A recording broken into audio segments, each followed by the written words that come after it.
ಈಗ ಬಹುಶಃ ಇವತ್ತು ನಾನು ಅತುಲ್ಯ ಸೀನಿಯರ್ ಕೇರ್ ಸೆಂಟರ್ ಇದನ್ನು ಉದ್ಘಾಟಿಸಲು ಅತ್ಯಂತ ಸಂತೋಷ ಪಡ್ತೇನೆ. ನಾನು ಇವತ್ತು ಕಾರ್ತಿಕ್ ಇರಲಿ, ಡಾಕ್ಟರ್ ಶ್ರೀನಿವಾಸ್ ಇರಲಿ, ಡಾಕ್ಟರ್ ಕಾವ್ಯರ್ ಇರಲಿ ಮತ್ತು ಅದಕ್ಕೆ ಸಹಕಾರ ಕೊಟ್ಟಂತ ಸರ್ ಅಭಿನಂದಿಸ್ತೇನೆ. ನಮ್ಮ ಜೊತೆಯಲ್ಲಿ ಬಹುಶಃ ಮೆಡಿಕಲ್ ಫೀಲ್ಡ್ನಲ್ಲಿ ಮತ್ತು ಸಾಮಾಜಿಕ ಫೀಲ್ಡ್ನಲ್ಲಿ ಎಲ್ಲ ಅನುಭವದ ರಕ್ಷಾರಾಮಯ್ಯರು ಕೂಡ ಇವತ್ತಿದ್ದು ಸಂಪೂರ್ಣವಾದ ಆ ಒಂದು ಅವರ ಮಾರ್ಗದರ್ಶನ ಕೂಡ ಇವತ್ತು ಇದೆ. ನಾನು ರಕ್ಷಾರಾಮಯ್ಯರು ಕೂಡ ನಾನು ಇವತ್ತು ಗುರುತಿಸಿಕೊಂಡು ಈ ಸಂಸ್ಥೆಯನ್ನು ನಡೆಸುವಂತ ಎಲ್ಲ ಸಿಬ್ಬಂದಿ ವರ್ಗದನ್ನು ಕೂಡ ನಾನು ಇವತ್ತು ಗೌರವಿಸಿ, ಯಾಕಂತ ಹೇಳಿದ್ರೆ ನಮಗೆ ಸಮಾಜದಲ್ಲಿ ಇವತ್ತು ಅಗತ್ಯವಿರುವಂತಹ ಒಂದು ಹೋಮ್ ಕೇರ್ ಸೆಂಟರ್ ಇವತ್ತು ಪ್ರಾರಂಭ ಮಾಡಿ ಇವತ್ತು ಯಶಸ್ವಿಯಾಗಿ ಜನರ ವಿಶ್ವಾಸವನ್ನು ಇವತ್ತು ಗಳಿಸಿದ್ದಾರೆ. ಇದು ಪ್ರತಿಯೊಂದು ಕಡೆ ಕೂಡ ಅಗತ್ಯ. ಅದಕ್ಕಾಗಿ ಹಿಂದೆ ನಾನು ಮಂತ್ರಿ ಆಗಿದ್ದಾಗ ನಾನು ಗ್ಯಾರಿಟ್ರಿಕ್ ಕೇರ್ ಮತ್ತು ಪ್ಯಾಲಿಯೇಟಿವ್ ಕೇರ್ ಅಂತ ಇವತ್ತು ನಾನು ಅದನ್ನು ಪ್ರಾರಂಭ ಮಾಡಿ ಅದನ್ನು ಪಾಲಿಸಿ ಮಾಡಿದ್ದೆ. ಆ ಪಾಲಿಸಿ ಇನ್ನಷ್ಟು ಸ್ವಲ್ಪ ಫೈನ್ ಟ್ಯೂನ್ ಮಾಡಿಕೊಂಡು ಅದನ್ನು ಮತ್ತೆ ನಾವು ಅದನ್ನು ಜಾರಿಗೆ ಇವತ್ತು ತರ್ತೇವೆ ಮತ್ತು ಅದು ನಮ್ಗೆಲ್ಲರಿಗೂ ಕೂಡ ಅತಿ ಅಗತ್ಯ. ಯಾಕಂತ ಹೇಳಿದ್ರೆ ನಾವೆಲ್ಲರೂ ಕೂಡ ಡಿಗ್ನಿಟಿ ಆಫ್ ಲೈಫ್ ನಾವು ಮಾತಾಡ್ತೇವೆ. ಡಿಗ್ನಿಟಿ ಆಫ್ ಲೈಫ್ ನಾವಿವತ್ತು ಚರ್ಚೆ ಮಾಡಿ ಬೇರೆ ಬೇರೆ ವ್ಯವಸ್ಥೆ, ಬೇರೆ ಬೇರೆ ಔಷಧಗಳು, ಬೇರೆ ಬೇರೆ ಸಿಸ್ಟಮ್ ಎಲ್ಲ ಮಾಡ್ತಾ ಇದ್ದೇವೆ. ಮತ್ತೆ ಡಿಗ್ನಿಟಿ ಆಫ್ ಡೆತ್ ಬಗ್ಗೆ ಯಾರು ಕೂಡ ಆಲೋಚನೆ ಮಾಡ್ತಾ ಇಲ್ಲ. ನಮ್ಗೆ ಡಿಗ್ನಿಟಿ ಆಫ್ ಲೈಫ್ಗಿಂತಲೂ ಕೂಡ dignity of death is very important. ಯಾಕೆಂತ ಹೇಳಿದ್ರೆ ಆ ಒಂದು ಕಾಲಘಟ್ಟದಲ್ಲಿ ಅವರು ಅತ್ಯಂತ ಸಂತೋಷದಿಂದ, ನೆಮ್ಮದಿಯಿಂದ, ಅದು ನಾನಾದರೂ ಕೂಡ ನನ್ನ ಕೊನೆಯ ಕಾಲಘಟ್ಟದಲ್ಲಿ ನಾನು ಅತ್ಯಂತ ಸಂತೋಷ ಮತ್ತು ಅತ್ಯಂತ ನೆಮ್ಮದಿಯಿಂದ, ಅತ್ಯಂತ ಒಂದು ಸಮಾಧಾನದಿಂದ ಆ ಕಾಲ ಕಳೆಯುವಂತ ಒಂದು ಅವಕಾಶ ಕೊಡುವುದು ನಮ್ಮ ಪ್ರತಿಯೊಬ್ಬರು ಕೂಡ ಇವತ್ತು ಜವಾಬ್ದಾರಿ ಇವತ್ತು ಆಗಿದೆ.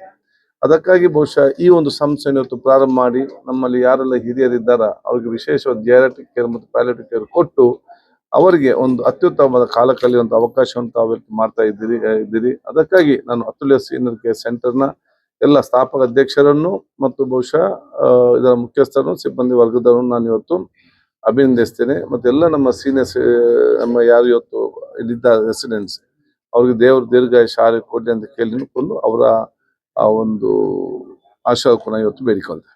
ಶುಭೋದಯ, ನಮಸ್ಕಾರ. ನನ್ನ ಹೆಸರು ಡಾಕ್ಟರ್ ಶ್ರವಣ್ ದತ್ತ ಅಂತ. ನಾವು ಇಲ್ಲಿ ಅತುಲ್ಯ ಸೀನಿಯರ್ ಲಿವಿಂಗ್ ಅನ್ನೋ ಒಂದು ಸೆಂಟರ್ ಕೇಂದ್ರವನ್ನು ಬೆಂಗಳೂರಿನಲ್ಲಿ, ಇದು ನಮ್ಮ 3ನೇ ಕೇಂದ್ರ. ಇದಕ್ಕೆ ಮುಂಚೆ ನಮ್ಮಲ್ಲಿ ಕಸವನಹಳ್ಳಿ ಹೊಸ ರೋಡ್ ಎಲೆಕ್ಟ್ರಾನಿಕ್ ಸಿಟಿಲಿ ಒಂದಿದೆ, 2ನೇದು ವೈಟ್ ಫೀಲ್ಡ್ ಅಲ್ಲಿ ಇದೆ. ಇದು ನಮ್ಮ 3ನೇ ಕೇಂದ್ರ.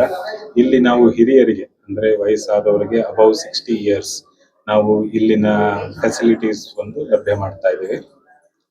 ನಾವು ಹಿರಿಯರಿಗೆ ಇಲ್ಲಿ ಅಷ್ಟು ಫೆಸಿಲಿಟೀಸ್ ಆ ಏಜ್ಗೆ ಹಾಸ್ಪಿಟಲ್ ಅಲ್ಲಿ, ಎಲ್ಲಾದ್ರೂ ಹಾಸ್ಪಿಟಲ್ ಅಲ್ಲಿ ಮಾಡಕ್ಕಾಗುವುದಿಲ್ಲ.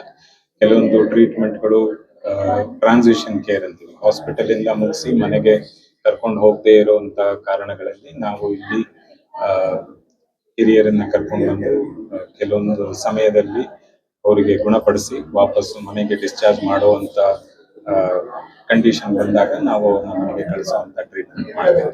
V offer various categories of care plans, starting from transition care, palliative care, rehab care, end of life care.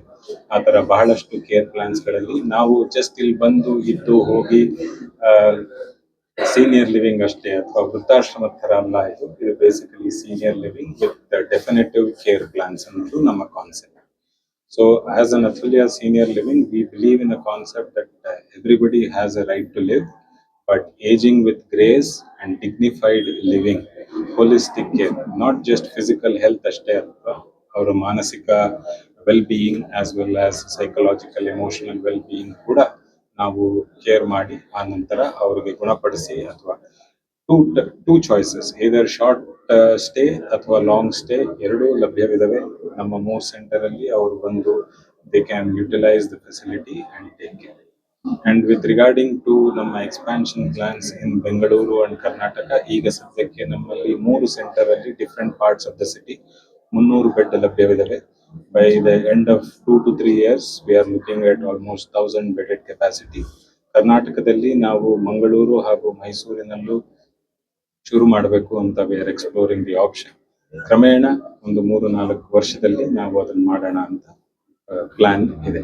So basically this is one stop shop for whoever is looking at elderly senior living for transition care, basically care, responsible elderly care plan, living with grace and dignified living is what we are looking at.